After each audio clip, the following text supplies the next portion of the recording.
The Dow closed with its biggest point gain ever on Monday, up nearly 1,300 points, better than a 5% climb.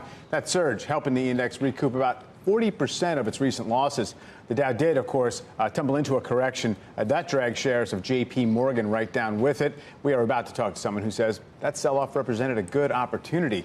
Joining us now to talk about JPMorgan, the big banks, and the recent market volatility are Jeff Harte, principal at Piper Sandler, and Julian Emanuel, chief equity and derivatives strategist at BTIG. Good morning to you both.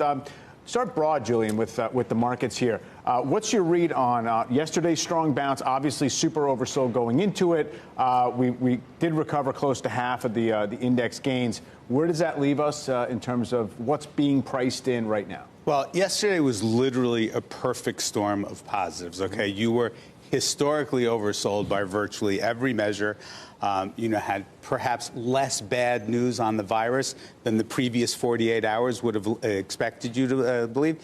You had expectations of central bank action, which we didn't get today.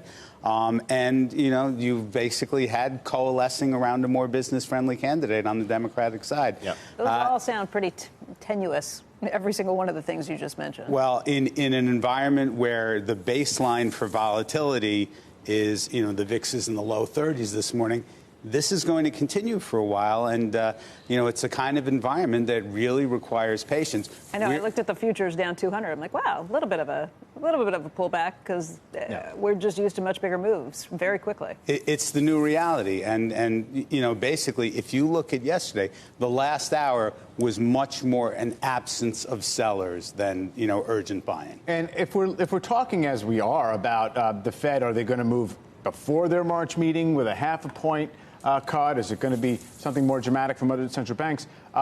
Do the circumstances that suggest the Fed should be taking that kind of rash action say, S&P down 8% from all-time high, that's all we got to worry about? Yeah, it is less about the market than about the totality. And I mean, part of what I think people really need to understand is, you look at the last 30 or 40 years, the health of the markets are inextricably linked to the health of the consumer and the health of the economy. We don't know what the virus impact is going to be. What we do know is that if you keep the consumer somewhat buoyant to the extent that you can, when it blows over, the recovery is likely to be more vigorous. Jeff, talk about how all these factors are driving through the financial sector right now. Obviously, tremendous pressure on interest rates. You do also have, I guess, some concerns about consumer activity. You have Visa and MasterCard warning about payment volumes. But you saw JPMorgan as being a little bit overly punished. How does that play from here? Yes, I think to call this a fluid environment might be an understatement with the 10-year going from nearly, 1.5 to nearly 1.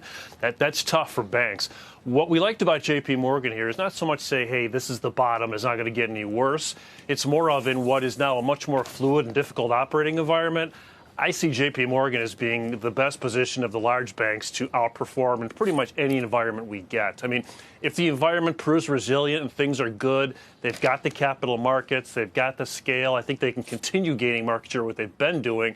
But just as importantly, if we really are in an environment where the yield curve is going to stay like this and loan growth pace slow and, we start talking about recessions, JPMorgan's got a lot of levers to pull that not a lot of banks do. I mean, I like to highlight they're spending almost $12 billion a year on technology. Not many companies can match that.